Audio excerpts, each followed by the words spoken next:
नमस्कार दोस्तों, मैं शोभित मिश्रा स्वागत करता हूं आप सभी का अपने चैनल यूनिक सॉल्यूशन में। चलिए, आज भौतिक विज्ञान के अंतर्गत हम लोग अपवर्तन की घटना में अपवर्तन का प्रारंभिक परिचय, जिसमें अपवर्तन क्या होता है, अपवर्तन के नियम, साथ में सघन माध्यम, विरल माध्यम और सघन माध्यम से विरल माध्यम में किरण का जाने पर किस प्रकार विचलन होता है, विरल से सघन में जाने पर किस प्रकार विचलन होता है, और उत्तल लेंस और अवतल लेंस आदि इन सब के बारे में अपवर्तन के पहले वीडियो में पढ़ा था। चलिए आज देखते हैं उत्तल लेंस से किस प्रकार प्रतिबिंब बनाया जा सकता है। आप एक बात याद रखिएगा कि जब हम लोग परावर्तन के बारे में पढ़ रहे थे तब उत्तल दर्पण और अवतल दर्पण, ये दो दर्पण पढ़े थे। उसमें अवतल दर्पण से प्रतिबिंब बनाने की 6 स्थितियां पड़ी थी और उत्तल दर्पण से प्रतिबिंब बनाने की 2 स्थितियां पड़ी थी। आज हम लोग जब लेंस पढ़ रहे हैं तब यहां पर उत्तल लेंस से प्रतिबिंब बनाने की 6 स्थितियां होंगी और अवतल लेंस से प्रतिबिंब बनाने की 2 स्थितियां होंगी। तो उत्तल लेंस से प्रतिबिंब बनाने की 6 स्थितियों पर ही चर्चा करते हैं। तो इन प्रतिबिंब को बनाने से पहले आपको प्रतिबिंब बनने के नियम भी पता होने चाहिए।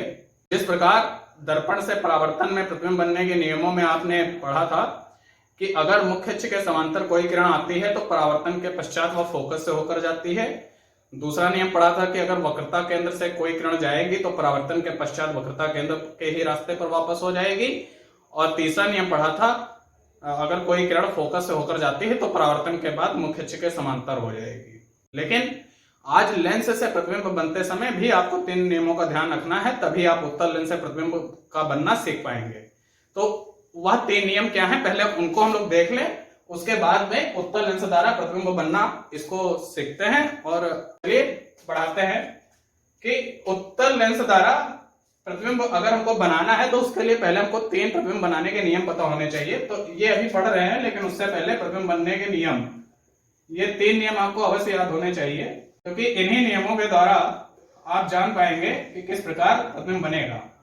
तो पहला नियम यह है कि वहां पर था दर्पण में कि मुख्य अक्ष के समांतर जाने वाली किरण परावर्तन के पश्चात फोकस से होकर जाएगी। यहां पर भी लगभग कुछ उसी से मिलता जुलता है। जो हमारे मुख्य अक्ष के समांतर किरण आएगी वह अपवर्तन के बाद फोकस से होकर जाएगी। तो जैसे मान लें ये हमारा उत्तल लेंस है और उत्तल लेंस में यह हमारी मुख्य अक्ष है, यह हमारा इसका ऑप्टिकल सेंटर प्रकाशिक केंद्र है। इसमें मैंने आपको बताया था 2 फोकस होते हैं, एक इधर एक इधर, क्योंकि अगर प्रकाश की किरण इधर से आएगी तो वह इधर मिल जाएगी जाकर के, और अगर इधर से आएगी तो वह इधर मिल जाएगी। तो इसमें 2 फोकस संभव हो सकते हैं। मान लिया ये F1 है और इधर F2 फोकस है। उसके बाद मैंने आपको बताया था कि जितनी ये दूरी है उतनी ही आगे दूरी पर यहाँ पर 2F1 मान लिया जाता है और इधर इतनी ही दूरी पर इधर 2F2 मान लिया जाएगा। अब मान लीजिए कि कोई प्रकाश की किरण अगर मुख्य अक्ष के समांतर आती है, यह प्रकाश की किरण मुख्य अक्ष के समांतर आई तो अपवर्तन के बाद वह फोकस से होकर जाएगी। ऐसा प्रतिबिंब बनने का पहला नियम है। अपवर्तन के बाद फोकस से होकर जाएगी, प्रतिबिंब बनने का यह पहला नियम है। दूसरा नियम क्या है कि अगर जो हमारे प्रकाश की किरण है, यह हमारा एक इधर फोकस है एक इधर फोकस है, और अगर हमारी प्रकाश की किरण प्रकाशिक केंद्र से होकर जाती है, यह हमारा प्रकाशिक केंद्र है, इधर से होकर जाती है और ये वह बिना विचलित हुए सीधे निकल जाती है, यह प्रतिबिंब बनने का दूसरा नियम है। पहला नियम कि मुख्य अक्ष के समांतर आने वाली किरण अपवर्तन के बाद फोकस से होकर जाएगी, और दूसरा नियम हमारा हो गया प्रतिबिंब बनने का कि प्रकाशिक केंद्र से जाने वाली किरण सीधे निकल जाएगी बिना विचलित हुए। तीसरा नियम भी समझ लें, जो कि पहले नियम का उल्टा है। पहले नियम में है कि मुख्य अक्ष के समांतर जाने वाली किरण फोकस से होकर जाएगी, लेकिन पहले नियम का उल्टा हमारा कुछ इस प्रकार से हो जाएगा कि अगर ये हमारा प्रकाशिक केंद्र है, ये हमारा इधर फोकस है और इधर एक दूसरा फोकस हमारा F2 है, तो तीसरा नियम हमारा पहले नियम का उल्टा है कि अगर प्रकाशिक किरण फोकस से होकर जाएगी, अगर प्रकाश की किरण फोकस से होकर जाएगी, अगर प्रकाश की किरण फोकस से होकर गई इस तरीके से, यह हमारा फोकस था और इस बिंदु से फोकस से होकर यह प्रकाश की किरण गई, तो फोकस से जाने वाली किरण अपवर्तन के बाद मुख्य अक्ष के समांतर हो जाएगी। फोकस से जाने वाली किरण अपवर्तन के बाद मुख्य अक्ष के समांतर हो जाएगी। तो आप इन 3 नियमों को जरूर ध्यान रख लीजिए, क्योंकि यही 3 नियम प्रतिबिंब बनने के नियमों में उत्तल लेंस द्वारा प्रतिबिंब बनाएंगे जब, तब इन्हीं 3 नियमों के अनुसार ही हम प्रतिबिंब बनाएंगे। तो उम्मीद है आप 1 से 2 बार इनको देख लेने पर अच्छे तरीके से समझ जाएंगे कि किस प्रकार प्रतिबिंब बनने के नियम हैं। मुख्य अक्ष के समांतर जर्नलीकरण फोकस से होकर जाएगी, प्रकाशिक केंद्र से जर्नलीकरण बिना विचलित हुए सीधे निकल जाएगी, फोकस से जर्नलीकरण अपवर्तन के बाद मुख्य अक्ष के समांतर हो जाएगी। तो उम्मीद है आप यह समझ पाए होंगे। आगे बढ़ने से पहले वीडियो को लाइक शेयर और सब्सक्राइब करना ना भूलिएगा अगर आपको वीडियो अच्छा लग रहा है। चलिए आगे देखते हैं कि उत्तल लेंस द्वारा प्रतिबिंब किस प्रकार बनता है। हम लोगों ने पढ़ा था कि अवतल दर्पण द्वारा जब प्रतिबिंब बन रहा था तब उसमें 6 स्थितियां संभव थी। उसी प्रकार उत्तल लेंस द्वारा जब प्रतिबिंब बनेगा तो इसमें भी 6 स्थितियां होंगी। और जो पहली स्थिति है वह है कि यदि वस्तु, यहाँ पे वस्तु रखी जाएगी और वस्तु का ही प्रतिबिंब बनेगा, यदि वस्तु अनंत पर है, यदि वस्तु अनंत पर है, यदि वस्तु अनंत पर है। ठीक है, तो यह हमारा उत्तल लेंस हो गया और यह हमारा इसकी मुख्य अक्ष हो गई, या इसका प्रकाशिक केंद्र हो गया, या इसका पहला, ये इधर एक फोकस बना दिया, इधर हमने दूसरा फोकस बना दिया, और इतनी ही इसकी डबल दूरी पर 2f1 बोल दिया मैंने, और इतनी इसकी डबल दूरी पर मैंने 2f2 बोल दिया।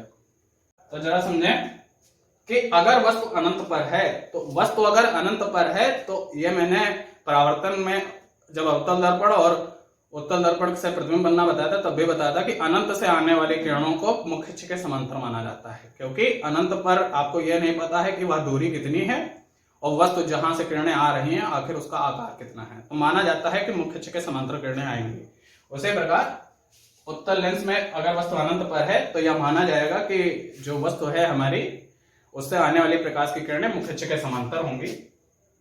तो एक किरण यह आई जो कि मुख्य अक्ष के समांतर है, दूसरी किरण आप बोल दीजिए कि यह दूसरी किरण आ गई, तीसरी किरण आप इस तरीके से बना लें, चौथी किरण एक और किरण बना लें। यह मैंने बोल दिया कि अनंत से आने वाले प्रकाश की किरणें हैं जो कि मुख्य अक्ष के समांतर हैं, इसीलिए वस्तु हम बोल रहे हैं कि अनंत पर है। तो अभी पहला नियम इसमें काम कर जाएगा कि मुख्य अक्ष के समांतर आने वाली किरणें फोकस से होकर जाती हैं। तो ये जो मुख्य अक्ष के समांतर किरणें हैं ये कहां से होकर जाएंगी, फोकस से होकर जाएंगी, यह किरणें फोकस से होकर जाएंगी, यह किरणें फोकस से होकर जाएंगी, और यह किरण भी फोकस से होकर जाएगी। अब आप मुझसे यह पूछ सकते हैं कि क्या इस मुख्य अक्ष पे कोई किरण नहीं आई। आप बिल्कुल मान सकते हैं, इस मुख्य अक्ष पर भी कोई किरण आई, लेकिन यह किरण आगे प्रकाशिक केंद्र से होकर जाएगी। तो यहाँ पर दूसरा नियम काम कर जाएगा कि प्रकाशिक केंद्र से जाने वाली किरण बिना विचलित हुए सीधे निकल जाएगी, तो यह सीधे निकल जाएगी। तो आप देखेंगे कि ये सारी किरणें फोकस पे जाके मिल गई, यह सारी किरणें फोकस पे जाके मिल गई। तो इसका कहने का मतलब यह हुआ कि जो प्रतिबिंब है वह फोकस पे बनेगा, वास्तव में किरणें मिल रही है, वास्तविक प्रतिबिंब बनेगा। इन्हीं सब चीजों को प्रतिबिंब की प्रकृति लिखते समय लिखा जाता है, प्रतिबिंब की प्रकृति लिखते समय लिखा जाता है कि यह जो प्रतिबिंब बनेगा यह कैसा प्रतिबिंब बनेगा, वास्तविक प्रतिबिंब बनेगा। प्रतिबिंब बनेगा वास्तविक, कहां पर बन रहा है, फोकस पर बन रहा है, एफ पर। कैसा बन रहा है, बहुत छोटा बिंदु आकार का, आपको दिख रहा होगा यह प्रतिबिंब फोकस पर बिंदु आकार का है। तो कैसा बन रहा है, बिंदु आकार का, मतलब कि वस्तु तो बहुत बड़ी है लेकिन जो प्रतिबिंब बन रहा है वह बिंदु आकार का है। अब यह प्रतिबिंब वास्तविक है, यह प्रतिबिंब वास्तविक है, तो यह प्रतिबिंब हमेशा उल्टा बनेगा। आपको बताया था वास्तविक उल्टा प्रतिबिंब बनता है, यह प्रतिबिंब उल्टा बनेगा, उल्टा। तो यह हमारी प्रतिबिंब की प्रकृति हो गई। वास्तविक प्रतिबिंब बन रहा है, फोकस पर बन रहा है, बिंदु आकार का बन रहा है, उल्टा प्रतिबिंब बन रहा है। तो उम्मीद है आप पहली स्थिति वस्तु अनंत पर है समझ पाए होंगे। चलिए चर्चा करते हैं अगली स्थिति पर। अगर वस्तु अनंत और 2f के बीच में आ जाए, मतलब कि आप मान लीजिए कि यह हमारा उत्तल लेंस है और यह हमारा इसका ऑप्टिकल सेंटर प्रकाशिक केंद्र है। इधर मैंने एक फोकस बोल दिया, इसकी डबल दूरी 2f2, इधर इसका पहला फोकस f1 और इसकी डबल दूरी पर 2f1।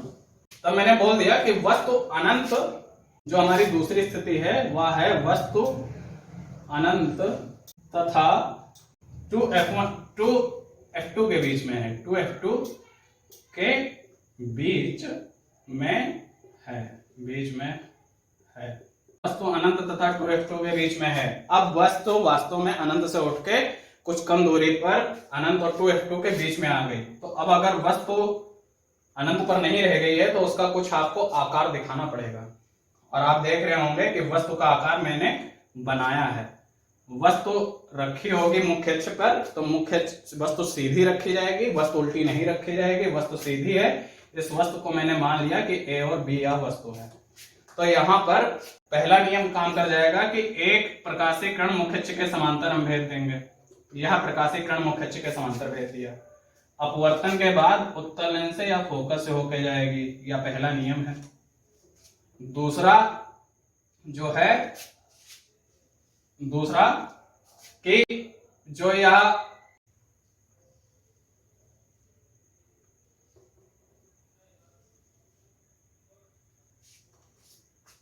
बहुत जरूरी है कि ये दूरियां प्रकाशीय केंद्र और फोकस के बीच की दूरी जितनी है उतनी ही दूरी इधर हो और जितनी दूरी यह है उधर ही इतनी हो। अंदाजे से मैं बना रहा हूं।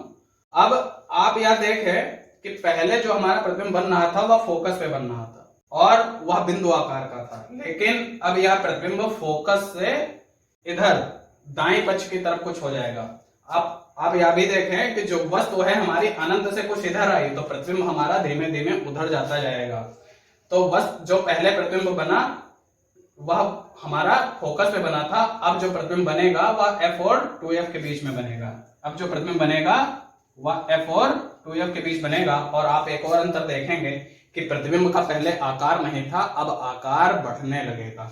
तो जो अब प्रतिबिंब बनेगा a डैश b डैश, यह पहले के आकार की तुलना में बड़ा है लेकिन अभी भी वस्तु से छोटा है।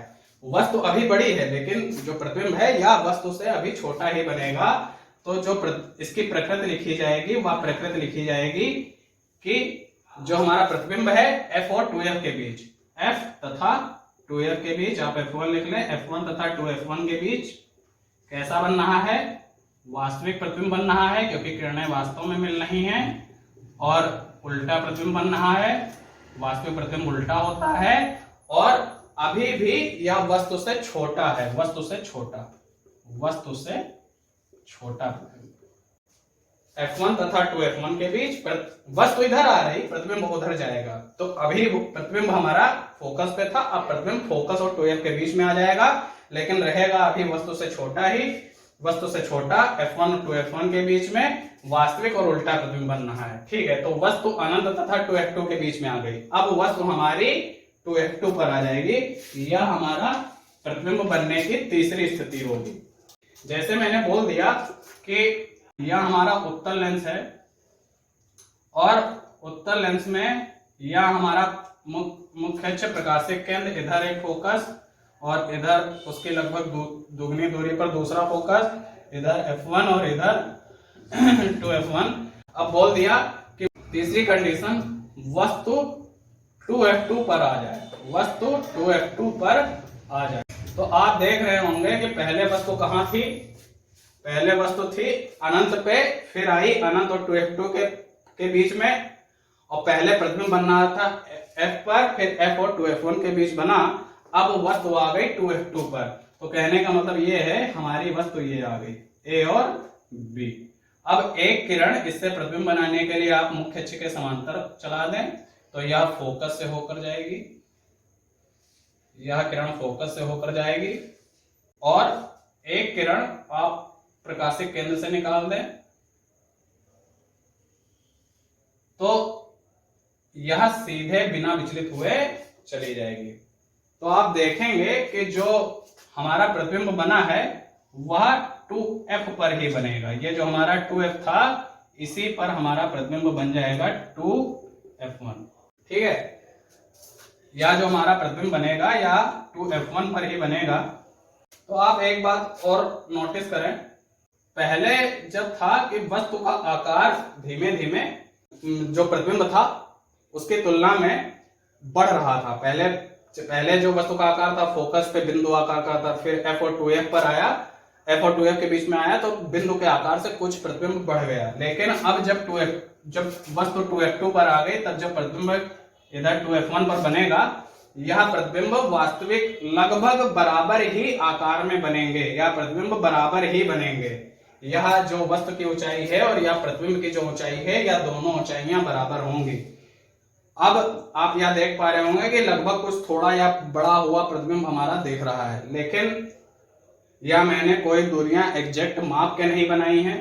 अगर यह दूरियां एग्जैक्ट माप कर बनाई जाएं तो जितनी बड़ी वस्तु है, यह जो प्रतिबिंब बनेगा यह उतना ही बड़ा बनेगा। लगभग कुछ आधा सेंटीमीटर 1 सेंटीमीटर का फर्क नजर आ रहा है, लेकिन यह जितनी बड़ी वस्तु है उतना बड़ा ही प्रतिबिंब बनेगा।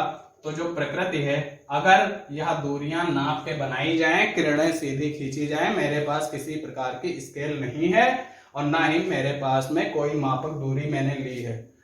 मैं केवल रफ डायग्राम बना रहा हूं। यह प्रतिबिंब और यह वस्तु दोनों बराबर आकार के होंगे। तो यह जो पहला प्रतिबिंब बना है, कहां पर बना है? 2f पर बना है। दूसरी बात, वास्तविक बना है, 2f पर बना है, वास्तविक बना है। कैसा बना है? उल्टा बना है और आकार में वस्तु के बराबर आकार का, वस्तु के बराबर आकार का। तो यह हमारी तीसरी कंडीशन है। उम्मीद है आप समझ पाए होंगे पहली 3 कंडीशनों को कि वस्तु अनंत पर थी, फिर अनंत और 2f के बीच में आ गई, अब 2f पर आ गई। अगली कंडीशन इसकी समझते हैं कि अगर वस्तु हमारी 2f से f इनके बीच में आ जाए। चौथी कंडीशन, वस्तु 2f2 तथा f2 के बीच आ जाए, 2f2 तथा f2 के बीच आ जाए।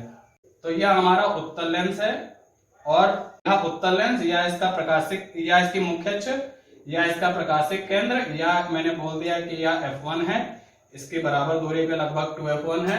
f2 बोल रहे थे इधर तो f2 लिख लें, और इधर f1 बोल रहे थे इधर f1 लिख लें। अब वस्तु हमारी 2f2 और f2 के बीच आ गई। जरा इसका समझिएगा कि वस्तु इधर आ रही है, प्रतिबिंब उधर जा रहा है, प्रतिबिंब का आकार बढ़ रहा है धीमे धीमे। तो एक किरण हमारी मुख्य अक्ष के समांतर चली, वह अपवर्तन के बाद फोकस से जाएगी, वह अपवर्तन के बाद फोकस से गई। दूसरा, प्रकाशिक केंद्र से जाने वाली किरण अपवर्तन के बाद सीधी निकल जाएगी।